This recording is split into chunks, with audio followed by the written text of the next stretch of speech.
It was a dark, crisp, cool morning in Tallahassee, Florida in December of 2000 as Mike Williams loaded up his boat and headed to the lake to do one of his favorite activities, duck hunt. The next day was him and his wife's 6-year wedding anniversary, and they were going to celebrate it by going on a romantic getaway. But Mike never returned home from the hunt that day. His truck was at the landing, his boat was found at the lake, but there was absolutely no sign of Mike. What happened to him? Was this some freak accident, or did something more sinister happen? Mike was described by his friends and family as a loving father, husband, and friend. If you needed something, he wouldn't hesitate to help. He was an extremely hard worker, and he made sure his family was well provided for. He was known to work long days, and it wasn't uncommon for him to take his lunch break to go fill up his wife's car with gas. He was just that type of guy. Mike and his wife Denise were high school sweethearts, and they met at North Florida Christian School, where they were best friends with Brian and Kathy. The four friends seemed to live parallel lives after high school. They got married around the same time, bought houses around the same time, and even had kids around the same time. The four remained good friends long after they graduated high school and would often get together for drinks or for dinner. When Mike and Denise had their daughter, a news crew just happened to be at the hospital. We're just totally overwhelmed. She was due Tuesday, and she would have made me wait a whole nother year for Mother's Day, so she came yesterday so I could enjoy this day today with her. It was unbelievable. I have a whole new respect for my wife and women in general and what they go through to bring a new child, new life into the world. Tallahassee is located in the Florida Panhandle close to the Georgia line. It's known for a couple things. For one, it's the capital of Florida. Two, it houses a few major colleges. Florida State University and Florida A&M are both located in Tallahassee. It's in the south, so there's tons of beautiful oaks, canopy roads, and lakes. On December 16th of 2000, Mike Williams loaded up his boat and took off for Lake Seminole. Lake Seminole straddles the Florida-Georgia line. Most lakes in this area are pretty shallow, but Lake Seminole is an exception, as there are a few places that are relatively deep. It's got tons of vegetation and wildlife, which makes it a great spot for duck hunting. It's also riddled with stumps, some that are just below the surface of the water, making it a tricky place to navigate by boat. When Mike didn't return home, his wife Denise called around and some friends and family headed to the lake to look for Mike. When they got there, they found his truck and trailer, but absolutely no sign of Mike. Search teams were put together, and using a thorough grid technique to meticulously search the lake, they pretty quickly found Mike's boat. Among those working hard to find Mike was his longtime friend Brian Winchester, who was actually the one to find the boat, along with the decoy ducks and Mike's shotgun, all of which were still aboard. Cadaver dogs were brought in as well as air support, but when Mike wasn't still found after 44 days, they called off the search. There was almost no evidence of what could have happened, and police were pretty stumped. Things would change when around 6 months later, after Mike's disappearance, a fisherman found Mike's waders in the water, and just a few days after that, his fishing license and his flashlight would turn up. While this seemed like great news, it ended up just being even more perplexing. All of the items were found in an area that had already been thoroughly searched. The waders didn't seem to have any algae growth, which shouldn't be possible if they had been submerged in the water for 6 months. And the last thing that caught him off guard, the flashlight that they found, it still worked. So what could have happened to Mike Williams? Here were 3 of the most popular theories at the time. With so little evidence, police and the community were grasping at straws to find an explanation about what could have happened.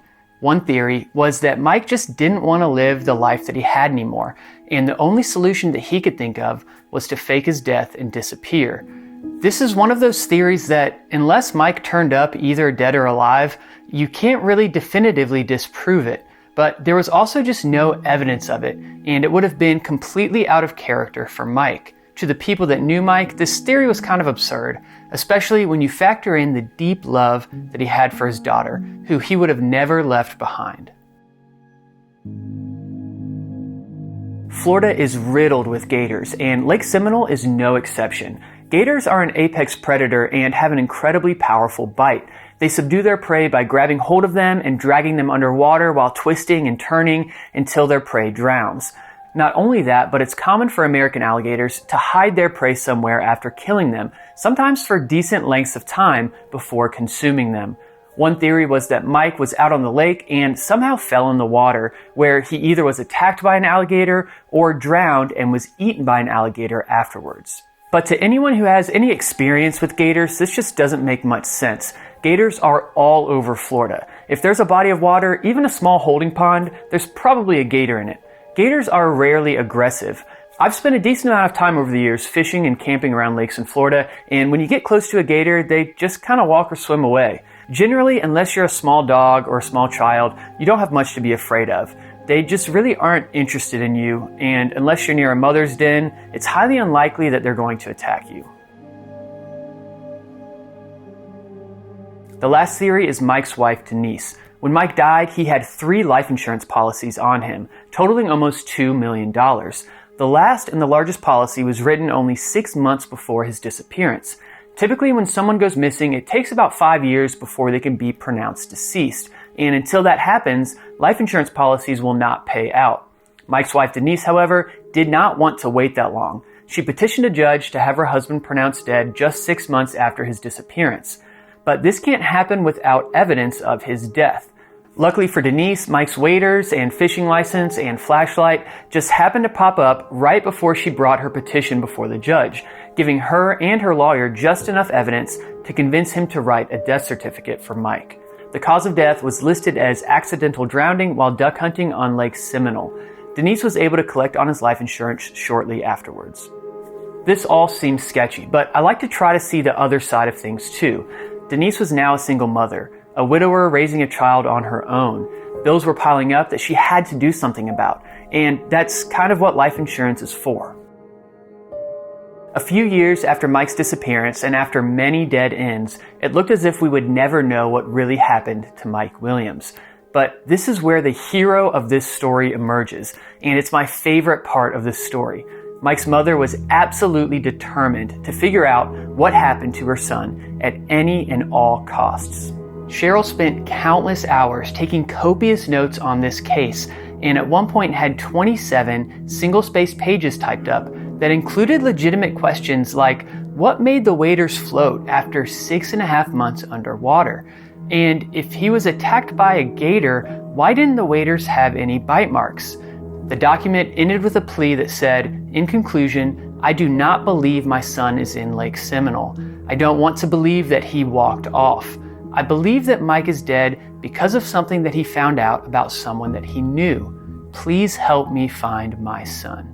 She put up billboards and organized rallies to continue to put pressure on the police to find the truth about what happened to her son Mike.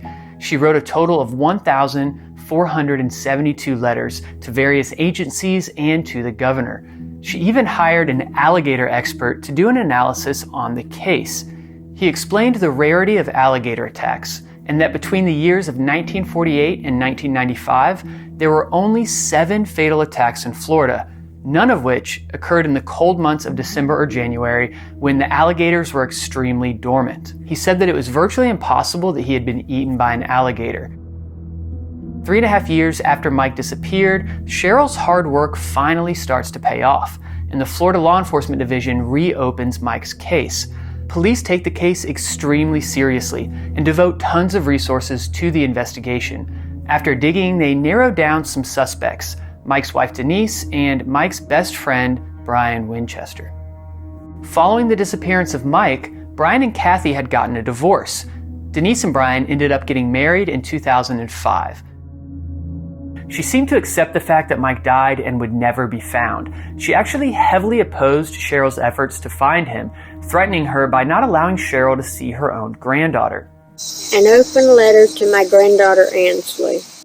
Your Uncle Nick, Aunt Jeannie, and I love you very much. In the years we were allowed to be in your life, we did everything we could to keep your daddy's memory alive for you. We told you all about him. One day you asked me for the telephone number to heaven because you needed to speak to your daddy. With tears in my eyes, I told you to say what you wanted to say, and Daddy would hear you. Police start piecing things together. They interview Kathy, and she claims that Brian was having an affair with Denise at the time of Mike's disappearance. They do interview Denise and Brian, but nothing comes of it. And with nothing but circumstantial evidence, there's just nothing that they can do. 2 years after reopening the case, it goes cold. The type of people to have affairs aren't necessarily the best at relationships, and in 2012, Brian and Denise separate due to marital issues. Brian admits to being a sex addict, but wants to do everything in his power to keep the marriage alive. Fast forward to 2016, and Brian and Denise have now been separated for 4 years. Brian is still trying to revive the relationship, but at this point, Denise is finished and officially files for a divorce. On the morning of August 5th, 2016, Denise gets in her car to drive to work, but she was not alone. Brian crawls out of the back of the SUV with a gun. Just give me a rundown on what happened today. We're almost in the 4th year of our separation, and another divorce date is looming Wednesday. I walked out of my house about 9:10. So then I pulled out on the Mississippi Road, and this person starts climbing out of the very back. And I couldn't tell at first who it was, but then immediately I knew who it was. But I was screaming. He, was up and grabbing me. He was cussing. You will turn here. You will turn here. And I kept going straight down Mississippi, and I didn't do what he told me to do. Where was he when this happened? So he was in the back, I guess, hiding. And then when he came out, he came up to right behind me. So like I'm driving, and he's right here. And then the gun's right here, so he's right here. So then I pulled into CVS, and I parked right at the front door in the spot that was right against the grass. So like the camera's right there. Like I knew, because I go there all the time, that there are cameras there. And he kept saying, I just want to talk to you, I just want to talk to you, because he's been emailing me, texting me. I blocked him off everything, trying to get me to stop the divorce. And I turned around and I go, I will talk to you from right here. So he held on to the red buckle right here. So he's like in this seat, but he's leaned forward, holding the seatbelt together so I can't get out. Well, he held the seatbelt for quite a while as he's screaming, and I'm just like shaking, and he's telling me to stop crying, that people are going to notice, because people were coming in and out the whole time. So then he was like, you won't answer my text, I had to do this, please just call the divorce off, I've lost everything, blah, blah, blah. I was just kind of agreeing with whatever he was saying. And I was like, I know that you love me, and you could get us all back if you'll just turn your life around, because he was a Christian at one point. And I was like, if you'll just turn back to the Lord. I know, what have I done? It's like he kind of woke up, like, what have I done? What have I done? And I said, Brian, let me go to work. Let me go to work, show my face. People are going to wonder where I'm at. You call me at work, and then I'll come out and meet with you and your dad. I will not call the police, I promise. I promised a million times that I wouldn't call the police. So then he went from the seat to the back row and put his knees there and started pulling stuff out of the back and shoving it into a backpack. And I saw sheets, I want to say plastic, maybe it was plastic, and he shoved all that in the backpack. Then he had a bottle, which it was like, those old-timey bleach bottles that are like white with the sprayer thing, a huge one. When I saw the bleach, I was like, oh my God, like I just kind of lost, in my head, I kind of lost it. And so it was something else, like a tool or something, not a hammer, but something like that. And then he opened the door himself, and he got out, and he shut the door. I went down Miccosukee just like I would go to work. He pulled up next to me at the light at Capitol Circle, rolled his window down, and he said, I'm so sorry, and was crying. And I said, I know. And he turned right to head north. And then I went on. So... and intermittently he would say he was going to kill himself. A lot he said that. As he got calmer at CVS, I said, are you planning on, ending both of our lives today? Well, mine. I'm planning on mine. And the whole time I was just praying. While Denise is at the station, police do their due diligence, and multiple things happen that day. They immediately start the search for Brian, as they want to arrest him and get him off the streets as soon as possible. The first interview that you watched was the police getting the story about what happened that day. When this officer leaves, a nice lady who described herself as a victim's advocate came in and made sure that Denise had a safe place to go, as well as gave her some options as to what could happen next. Denise explained that her brother-in-law, her sister's husband, is a Tallahassee police officer, and she can stay at his house until they find Brian. As soon as Denise had arrived that day, police knew who she was, and while officers were getting the story about what happened that day, there were other officers formulating a plan to maybe finally catch a break in the Mike Williams case. The next person to enter the room is Denise's brother-in-law, who slowly steers the conversation towards Mike. This is all the stuff he listed out as the reasons why he had to go to such extremes to get me to talk to him. You think he was just going to kill you so the divorce wouldn't go through? I still He don't, wouldn't I don't have have my mind wrapped around the fact that he was going to kill me, so I can't really answer. I don't know. These are just all the things that he was saying. I don't know. But I know, by the grace of God, I got out of there. But I'm scared to death for tonight. And that's the only, I don't know how you talked your way out of it. Well, it's not going to work again. The fact that you listened or didn't listen to him and drove to the CVS probably saved your life. If you'd gone where he wanted you to go and there was no one around, I don't think you could have talked him out of it. It was just And in my they shot you head. and buried you somewhere and you would have never been found. To me, him bringing those things, hiding in the car, Mm-hmm. directing you, Mm-hmm. he had it thought out. Mm-hmm. Obviously. Okay? And I know I keep telling you about it, but I'm telling you, he killed Mike. And he did it for you because he wanted you. And I know that's hard, and I know it hurts. But by God, I'm telling you, that's what happened. How old was Ainsley then? Baby. Huh? A baby. Not even a year. He didn't care. I saw, Deborah and I saw Mike the night before with Ainsley at the mall. And that's the last time I ever saw him. He didn't care about you. He didn't care about Ainsley. He only cares about himself. He made Mike disappear, and he was going to make you disappear today. And you have got to get that in your head. You don't ever have to tell me or anybody else about it, but at some point it needs to come out because he did it. I am telling you. I don't think you had anything to do with it, but he held that over you, and I'm sure at some point he told you something. And I'm not trying to get you in trouble because I don't think he did anything, Denise. But I'm telling you, he killed Mike, and he was going to kill you and make you go away. You need to hear that, and you need to hear it a lot. You were going to die today. You got lucky. Okay? Next time, it might be he catches Ainsley and you, and he kills Ainsley in front of you just to hurt you. And if you think he's not capable of that, think about the man who brought something to bury you with, who brought plastic, who brought bleach to cover his tracks. Why doesn't it make sense? He's nuts. He killed your husband. But if he is nuts, that crazy, then again, I can't have an officer live with me 24/7. I can't. I'm not safe. He goes to prison for murder. You'll never see him again. He killed Mike. And he buried Mike where no one could ever find him. That is the truth. I'm wondering if you're thinking to the same place today that he buried Mike, because he's done it before. You have to wrap your mind around it, Denise. He was missing for 5 or 6 hours, Brian, the day of. Well, a lot of people know. Missing? Yeah. And that's when he killed Mike. Sitting here today, you don't think he could kill Mike? The person that I saw today is a person I don't know. That person you saw today could kill Mike, couldn't he? That person could. And he did. And that's who he was then. He has conned you to no end. The person you saw today could kill Mike. He could kill anyone. And what we're talking about, Denise, I would never tell Deborah or your mom or anybody. This is just me and you. I swear I would never tell them. But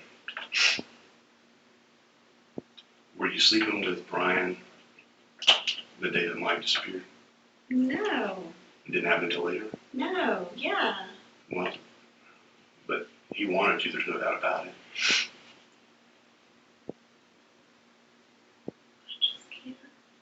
I can't even imagine. And I've never seen a person like this today. When Denise's brother-in-law doesn't get anywhere, they decide on a less subtle approach. The Florida Department of Law Enforcement officer that was in charge of the investigation a few years earlier arrives at the station to speak with Denise. My name is Michael Bain. How you doing? Do you know that name at all? No. Okay. I'm with the Florida Department of Law Enforcement. Okay. I've literally known you and I've known your family for many, many, many, many years. Okay. The reason I say that is, I've been looking into Mike's disappearance, literally dissected as much as I could about you, members of your family, Brian, Mike, his family, And the family, when you and Mike were together, worked with a lot of people, trying to figure out the whole scenario of his disappearance, and had to go back and literally reinvestigate a lot of things that was investigated before. And again, I had to go back to y'all's marriage and what were you doing during those times? What were you doing job-wise? And Mike, and Mike's employer, the whole works. And I know your house very well. I know when you took the carpet out, the whole works. And there's a whole lot I don't know. Okay? Please understand that. Talking about the hardwood floors upstairs. You name it, I know about it. Okay. Okay. I want to talk to you about a couple of things, and maybe you can fill in a couple of gaps for me. When y'all were going towards CVS, it's from what I can understand, he wanted to turn around and go the other way. He kept saying go to the roundabout, and I think he was wanting me to go back, but I wasn't really listening. I was but I wasn't really listening. I was just trying to get to CVS. Where do you think Mike's buried at? Oh, I have no idea. Any speculation on that? On where he's buried? I mean, I believe... You don't really believe he died on the lake? I do. Why? I just always have. That's what I believe. And I have, from when he was saying roundabout, I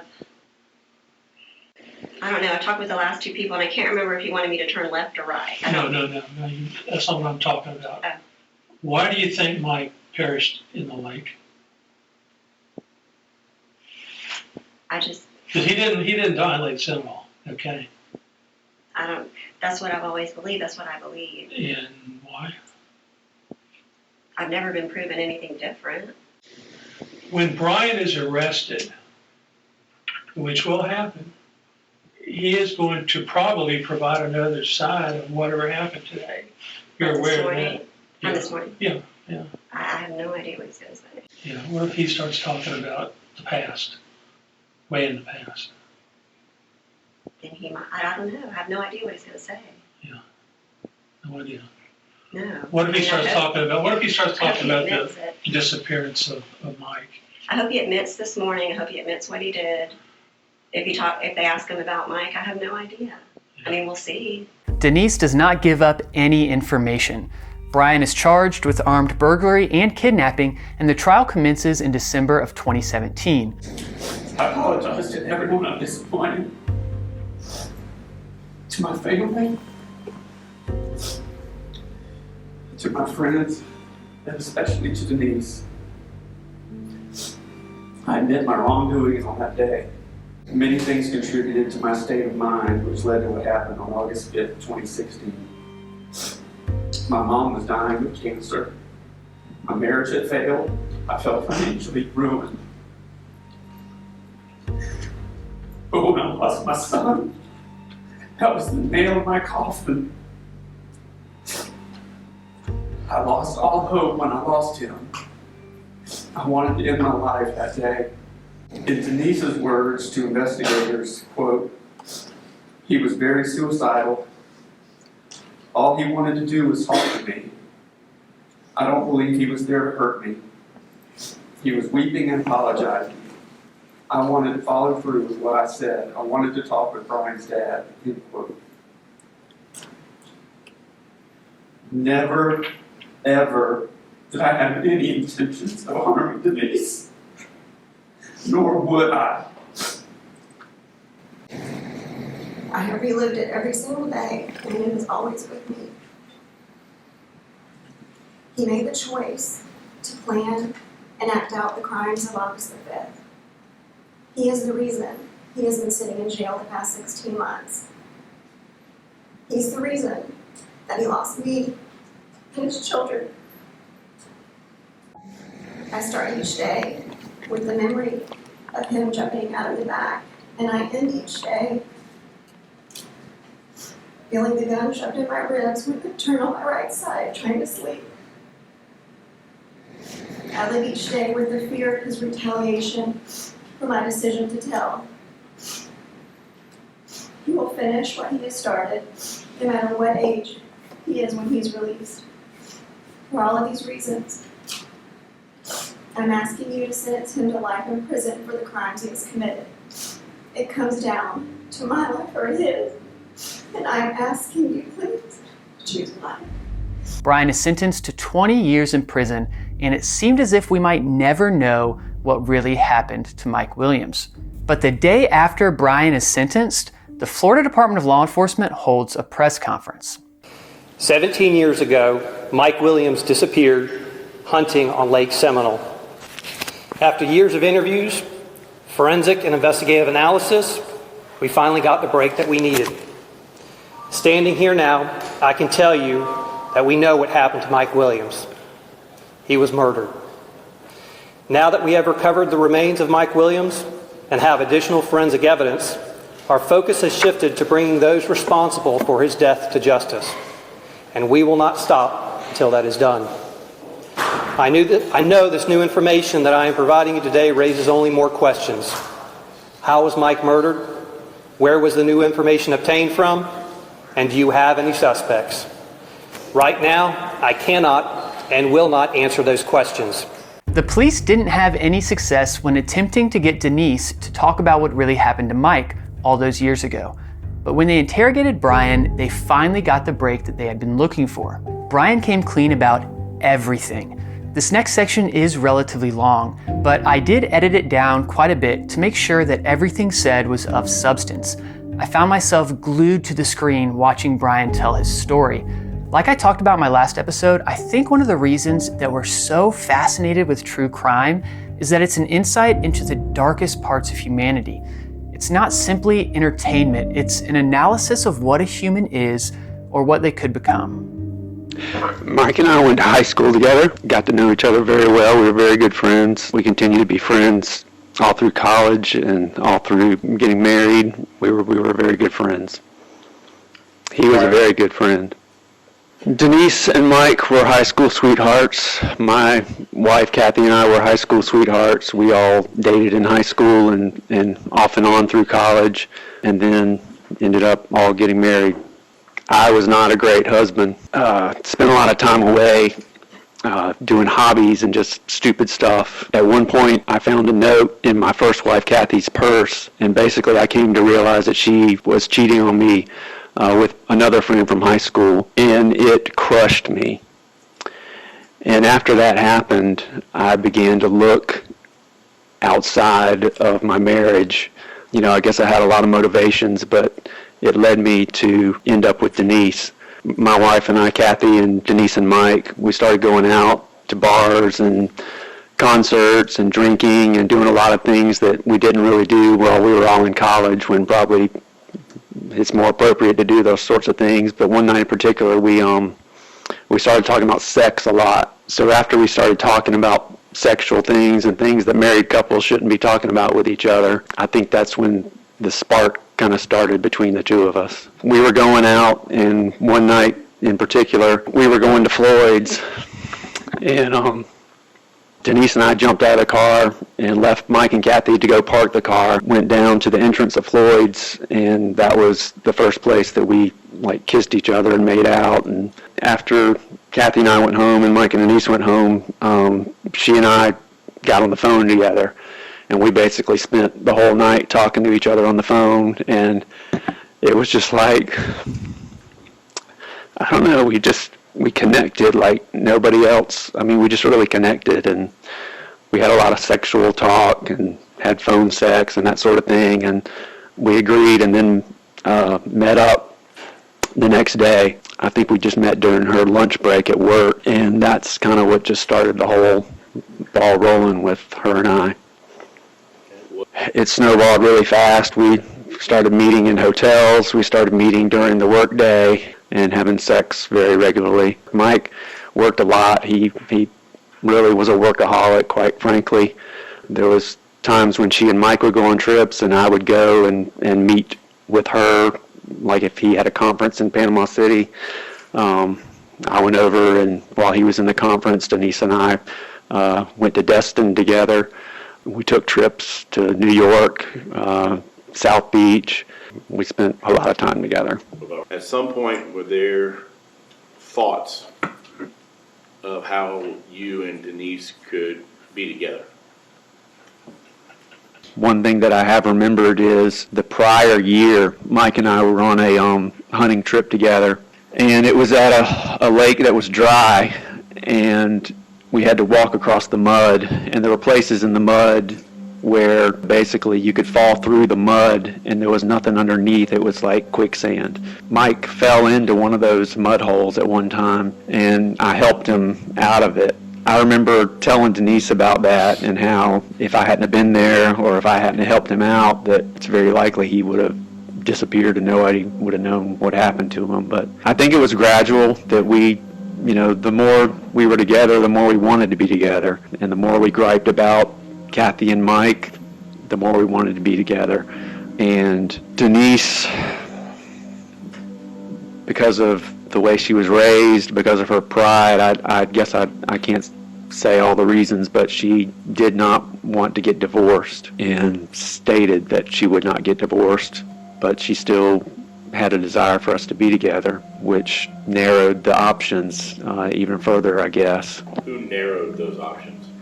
All of our conversations and planning and everything, I would say is very mutual. I'm not going to sit here and say that Denise planned everything and I was just a dumb guy who went along with what she wanted to do. I mean, I instigated a lot of it. I helped come up with ideas. I planned a lot of things. But overall, it was very mutual. I mean, we wanted to be together. And we weren't going to let anything stop that. So over the year prior to Mike's death, we discussed several options and alternatives of ways that we could be together. What was one option?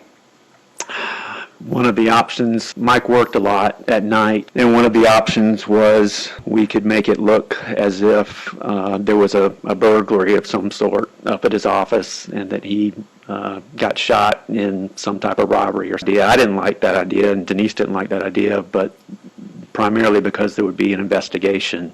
We all used to go out on boats a lot, and Mike had a boat. And another option was we'd go out in a boat on the Gulf. Kathy and Mike would be pushed overboard, and that Denise and I would find a buoy way offshore that we could hold on to and either let the boat sink or let the boat take off on its own or whatever and make it look like we had an accident on the water. At some point, did the discussion turn to strictly Mike being the one that dies? I had no desire whatsoever for anything to happen to Kathy. I didn't really emphasize that with Denise because it was not good for me to express affection or, care about what happened to Kathy with Denise. But silently to myself, I was never going to allow anything to happen to my son's mom. Another scenario that we came up with was Mike and I going on a hunting trip together and there being an accident where both he and I ended up in the water, and he drowned and I did not. Denise liked this idea because she felt better, I guess, about herself, or we could feel better about ourselves if there was a chance that he could make it out of it. I think there was even talk about, well, it'll be up to God what happens and not us. It won't be a murder. It'll be, an accident. It's kind of screwed up thinking, but Would it be fair to say that having the attention of being a widow was far better in her mind than being a divorcee? yes, sir. Better to be a rich widow than a poor divorcee. And The drowning scenario, did you take any further steps to make that happen? there was a limited time that we could make that scenario occur because it had to be during the duck season. There's only certain days that you can actually go hunting in duck season. It had to be at a place where, in my opinion, it would have been successful, which kind of ruled out all of the local lakes around Tallahassee, because the lakes around Tallahassee are mostly shallow. Lake Seminole is a lot deeper. There were a lot of things that were kind of pressuring us for this to happen. When it did, Mike had intended for that policy, the $500,000 policy, to lapse. We kept it going one more premium period behind his back, and we knew we weren't going to be able to keep it going perpetually, that he would eventually see this money, hey, it's going out of the checking account for that policy that I didn't want anymore. So there was that. He was getting angrier and angrier about the fact that she wasn't having sex with him. He and I took a trip in November out to Arkansas together. So we spent 20 hours in the car together, and I heard a lot about how unhappy he was, with Denise. And he was not happy with not having sex. Of course, I didn't want him having sex with her. She didn't want to have sex with him, but so he even talked about moving away. He talked about moving out west. He talked about all kind of things. He was becoming very unhappy, and he was also becoming suspicious. He raised his suspicions with me, not about me, but about Denise. He thought she was using drugs. He thought he had seen money disappearing. She'd been taking cash withdrawals out of the ATM, which I knew was for travel for us when we would go out of town. Also, their anniversary was coming up in December. He planned for them to go to Apalachicola and stay at the Gibson Inn over there. Denise didn't have sex with him while she was pregnant and after Ansley was born, to my knowledge at all, unless she lied to me about it, which she could have. But, based on what Mike said, he kind of confirmed that. And we checked up on each other a lot. Denise would check up to see if I was having sex with Kathy, and I would check up on her to see if she was having sex with Mike, because we considered ourselves a couple together. Anyway, so I think Mike made it pretty clear that this anniversary trip, it was going to be expected that this was, going to be their starting over date, that it had been long enough since Ansley had been born that it was time for them to start having sex again. He was kind of putting some pressure on Denise about that, and she did not want to go on that trip, did not want that trip to happen. But it was decided that Mike and I would go on this trip. This is what we were going to do. We're not going to back out at the last minute. And in a sick sort of way, it was kind of like, well, if God wants this to happen, this is what's going to happen, because the plan, again, was that it was going to be an accident, and, there would be a chance that he could get out of it. That night before, Mike had volunteered to ring the bell for the Salvation Army at like a Walmart. And Kathy and I had planned on going out to a concert at Floyd's. I wanted us all to go out, as I remember it. Kathy and I did end up going out to that concert. Part of the plan was that I wanted Kathy to basically be as drunk as possible the night before, because I wanted her to sleep late. The plan was that all of this would occur very early in the morning, and I would have time enough to get back and meet my father-in-law up near I-10 and Thomasville Road to actually go on a hunting trip with him. So that was going to be my cover, going to be my alibi. Her alibi was going to be that she was at home with Ansley. So Kathy and I went out, got home late. She did have a lot to drink. There was discussion between me and Denise. There was some medication. There was some medication that Kathy had. And we talked about giving her a little bit of that medication that would cause her to sleep really heavy and make sure that she slept really good through all of it, because I didn't want her to wake up and realize how early. I didn't want her to know how early I was leaving the next morning. So the plan with Mike was, I had told him that we were going to go to a secret special spot to go hunting, and that he needed to bring his waders. I had to make sure that he brought his waders, because the belief was, there was kind of like there still is probably like a duck hunter's myth that if you fall overboard with your waders, you're going to sink really quick and drown. So I had to make sure that he brought his waders. So I met him at the gas station, and I told him when he drove up, I was real paranoid about phones and him calling me and there being a record of him calling me. So I told him that my battery was dead on my phone, that there was no reason for him to call me. as we were driving over to the lake, because normally we would have called and talked to each other on the phone or even ridden together. Mike and I talked every day. We talked about hunting all the time, and we talked about this trip several times prior to it happening. I had told him what landing we needed to go to, and so we pulled into the landing, launched the boat. I had to make sure that he had the waders on, so I said something about we're running low on time, or we're going to be really pushed. And why was it so important for the waders to be on? Because I believed, and we believed, that if you fell overboard with the waders on, that you would sink pretty quickly.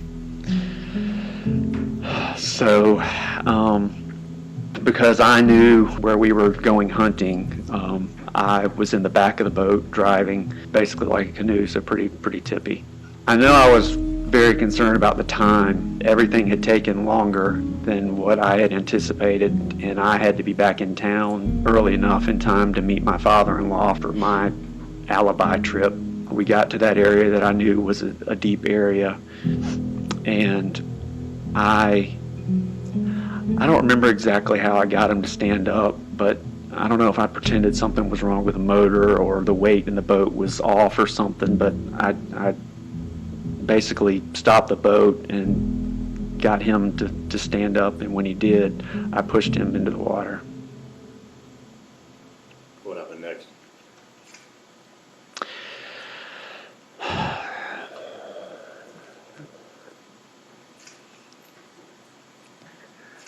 So he was in the water, and he was like struggling, and the motor of the boat was still running, and I pulled off just a little bit to get kind of away from him so that he couldn't reach back into the boat. And I didn't know it at the time. I didn't know if he was trying to swim, or I didn't know what was going on, but what I came to find out, or eventually realized, was he was taking the waders and the jacket off.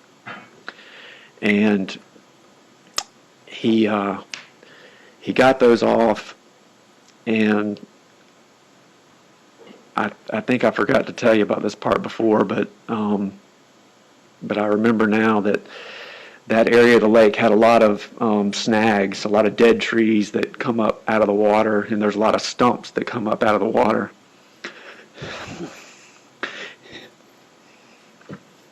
And he swam over to one of those stumps and held on to it. And he was panicking, and I was panicking, and none of this was like going well. I thought it was going to go. And I didn't know what to do. But he started to yell.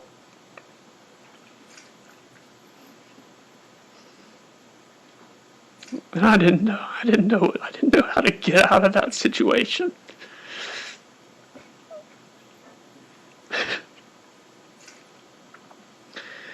And so I had my gun in the boat.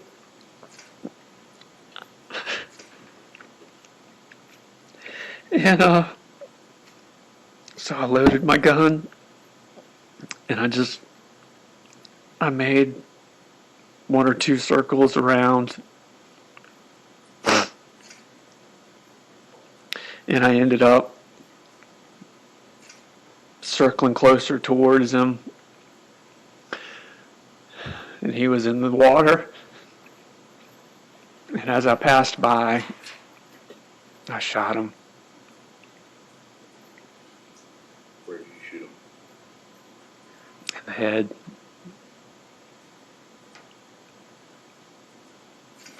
What happened next?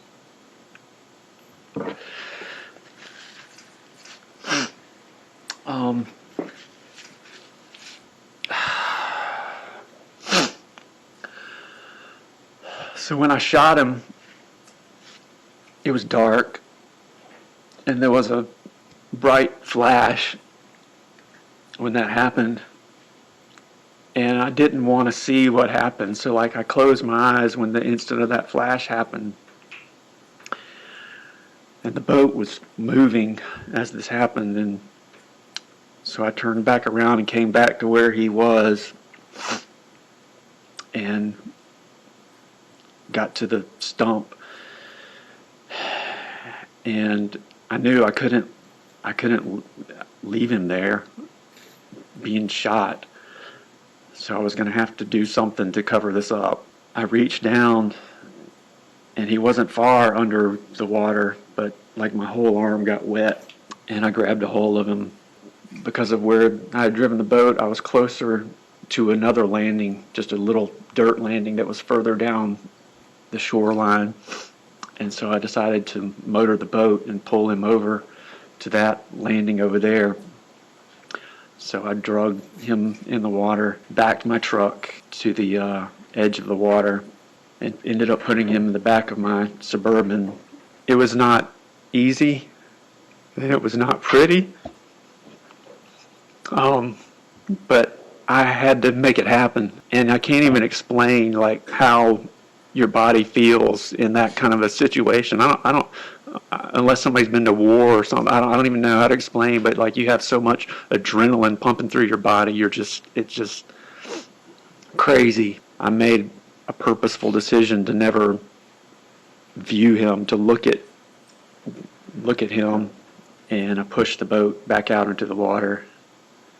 And I decided the best thing for me to do was to go back to my house and pretend that I had overslept. And then I could also make a phone call from my house to my father-in-law, which would kind of prove that I overslept and I was at my house. And all this is with Mike in the back of your Suburban? Yes, sir. I actually, when I was driving on Thomasville Road, I actually came up to a stoplight and there was a state trooper across from me. And I can remember just being freaked out about it. I drove home. I went into the house as quietly as I could. She was still asleep. I crawled back into the bed. I can remember dialing my father-in-law and telling him, apologizing, I'm so sorry, I overslept. When I went out to the driveway, my driveway was angled, and I saw out of the back tailgate, blood was coming out of the back of my tailgate and dripping onto the driveway. So I rinsed that off, and I decided on an isolated dirt road boat ramp down at Carr Lake. But I had nothing to do this with, so I had to go to a store, and I bought a shovel, I bought a tarp, and I bought weights, like weights that you lift weights with, because I was thinking that I would use the weights to weigh his body down in the water or a mud hole or whatever. While I was in that store, I actually ran into a friend of ours. I actually totally forgot about running into him or having any conversation with him until I ran into him later during the search for Mike Williams at the lake. And he said, yeah, I remember seeing you that day. You were in a panic. You were in a hurry. And he was thinking I was in a hurry to go search for Mike. But I was actually in a hurry because I was trying to bury Mike. Drove to Carr Lake down to the end of the road, turned my truck around backwards, back down to the landing. Like I said, the lake was almost dry, so the water was down. I decided to put him down in the lake bed itself, kind of on the edge, so that eventually when the water came back up, that area would be underwater. And it was hidden from the road somewhat, and started digging a hole. It was hard. I was exhausted. I was getting bitten by ants all over me. So eventually I got a hole big enough, and I put him there and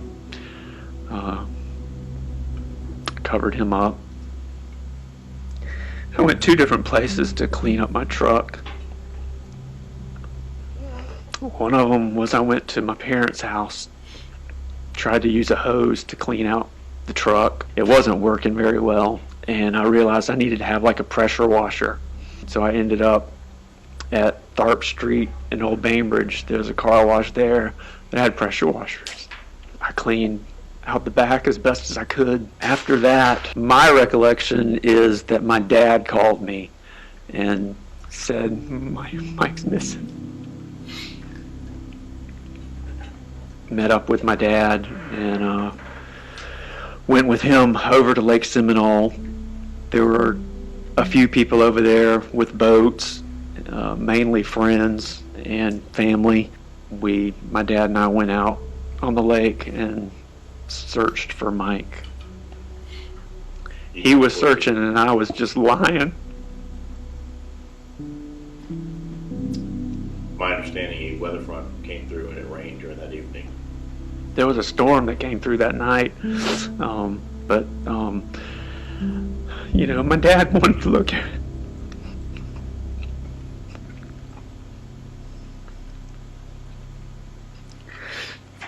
I think we were the last ones on the lake, and my dad didn't want to give up. My dad loved Mike.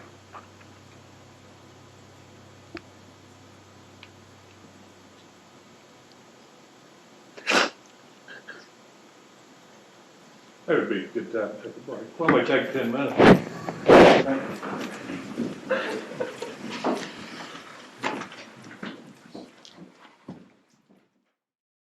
Police can't arrest and convict Denise based solely off of the testimony of Brian Williams.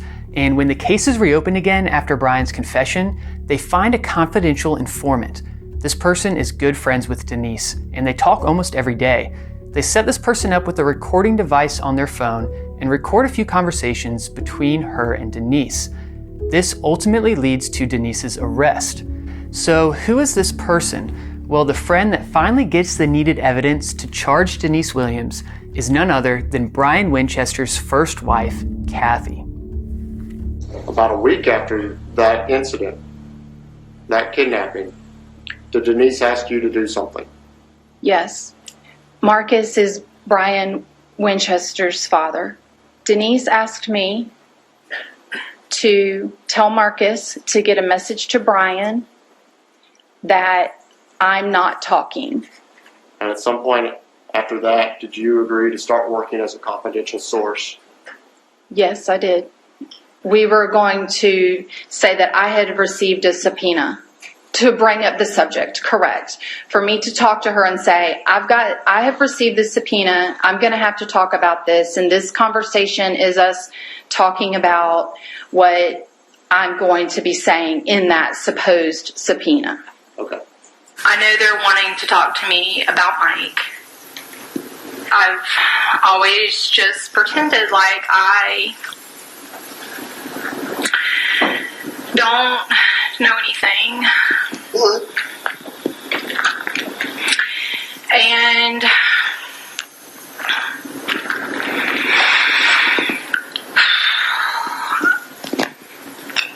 I do know. What do you know? Well, I know that you know something, Denise, because whenever I was going out to see Marcus, you're like, tell Marcus to tell Brian I'm not talking. Yeah. And I knew what that meant. Well, that's why, because what they've been doing is they've been lying to me and they've been lying to them. And so they're playing everybody against each other. In 2019, Denise is convicted of first-degree murder, conspiracy to commit murder, and accessory after the fact. She received a life sentence. In 2020, the Court of Appeals overturned Denise's first-degree murder conviction. She's still serving a 30-year sentence. This case really stood out to me as a window into some of the darkest and brightest parts of humanity. Things would come up in the media. We would see things online or in the news. Cheryl, never gave up and kept pushing things. I can't help but to be in awe of Mike's mother, Cheryl. The human spirit can be incredibly strong, and she's a perfect example of love that never gives up, that never accepts defeat, love that keeps fighting regardless of the odds of coming out on top. I think seeing the type of love that she had for her son speaks to the type of love that Mike had for others. The weather was the coldest in years. When I went to the lake, God told me Mike was not in Lake Seminole. He didn't drown. He didn't get eaten by alligators. I had to find him and bring him home.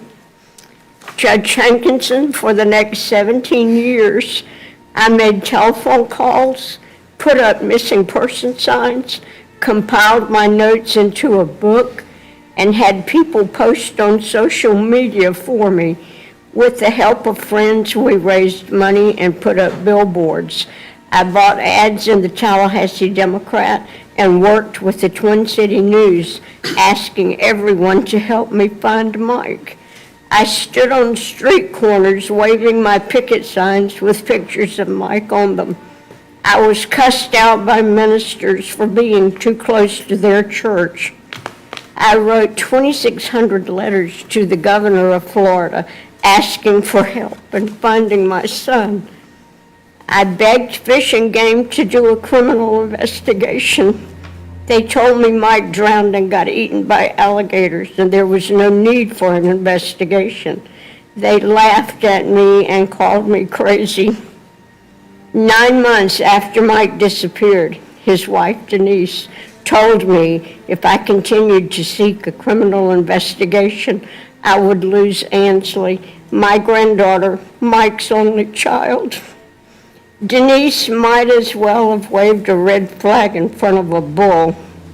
I knew that she knew where Mike was or what happened to him. Judge Hankinson, I am a fighter, not a victim. I love Ansley, but Mike was my son. I became even more determined to find the truth. If I had not done what I did for 17 years, Mike's disappearance would have never been solved. It took me 3.5 years to get FDLE to open an investigation into Mike's disappearance because the Winchester and Merrill families pushed the theory that alligators had eaten Mike. Fish and Game and FDLE should have known that alligators don't eat in cold water. Instead of investigating, they chose to ridicule and call me crazy and tell me that I didn't do things the right way. There is no manual to tell a mother what to do when her child goes missing. I just did what God put on my heart to do. Judge Hankinson, not only did Denise kill my son, she stole my granddaughter Ansley, Mike's only child. For her entire life, Ansley was raised in a house with the murderers of her father while being denied the love of her father's family. She was told that Grandmama Cheryl was crazy and would hurt her. I have had no relationship with her since she was 5.5 years old. Judge Hankinson, there is no amount of prison time that will bring Mike back to me. I don't know if I will ever have Ansley in my life again because of the damage her mother has done. I am asking you to lock Denise Merrill Williams Winchester up for the rest of her life with no chance of parole. She has already lived 18 years longer than my son. She got to watch Mike's daughter grow up. Nick, Mike, and I didn't. Please don't allow Denise to ever be around any of her future grandchildren, because one generation of Williams children growing up around murderers is enough. Judge Hankinson, for the rest of my life, when I try to sleep at night, I will see my son clinging to a tree stump in Lake Seminole in the dark, knowing that his best friend is trying to kill him. I hear his voice screaming for help. I wasn't there to help him. It will haunt me forever. In conclusion, Judge Hankinson, we are in this courtroom today because of God, not Cheryl Williams. I am Mike's mother, and I did what God told me to do. My son's horrific death demands justice. With today's sentencing of Denise Merrill Williams Winchester, I believe justice will have been served. Thank you. Thank you, ma'am.